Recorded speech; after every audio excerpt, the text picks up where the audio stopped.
புத்தகம் 2 உலகப் பயணிகளின் புத்தகம். Canto 4 the kingdoms of the little life பக்கம் 143.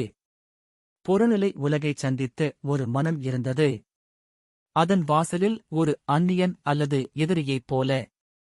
அதன் எண்ணங்கள் உணர்வின் அதிர்ச்சிகளால் பிசைந்தன. அது உருவத்தில் உள்ள ஆவியைப் பிடிக்கவில்லை.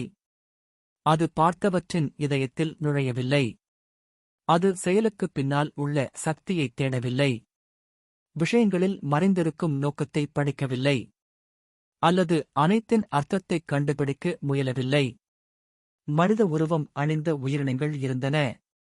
அவர்கள் காட்சியின் ஆர்வத்தில் வாழ்ந்தார்கள். ஆனால் அவர்கள் யார், ஏன் வாழ்ந்தார்கள் என்று தெரியவில்லை. சுவாசிக்க, உணர, செயல்பட.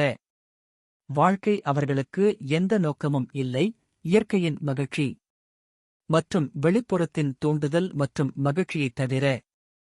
விஷயங்கள் ஆவியின் வெளிப்புற ஷெல் மூலம் அடையாளம் காணப்பட்ட. அவர்கள் உடலின் தேவைகளுக்காக உழைத்தனர், மேலும் அவர்கள் இயங்கவில்லை. முக்காடு போட்டுக் கொண்டிருந்த பார்வையாளர் அவர்களின் ஆழ்மனதில் இருந்து பார்த்துக் கொண்டிருந்தார். அவர் தனது உள்கண்ணை தன்மீது வைக்கவில்லை. சதித்திட்டத்தின் ஆசிரியரைத் தேடவில்லை. அவர் நாடகத்தையும் மேடையையும் மட்டுமே பார்த்தார். ஆழ்ந்த உணர்வின் அணைகாக்கும் அழுத்தம் இல்லை.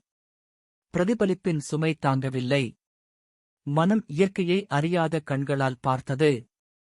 அவளுடைய வரங்களை வணங்கியது மற்றும் அவளுடைய பயங்கரமான பக்கவாதங்களுக்கு அஞ்சியது. அது அவளுடைய சட்டங்களின் மந்திரத்தைப் பற்றி சிந்திக்கவில்லை. சத்தியத்தின் இரகசிய கிணறுகளுக்கு தாகம் எடுக்கவில்லை. ஆனால் கூட்டமான உண்மைகளை பதிவு செய்தது.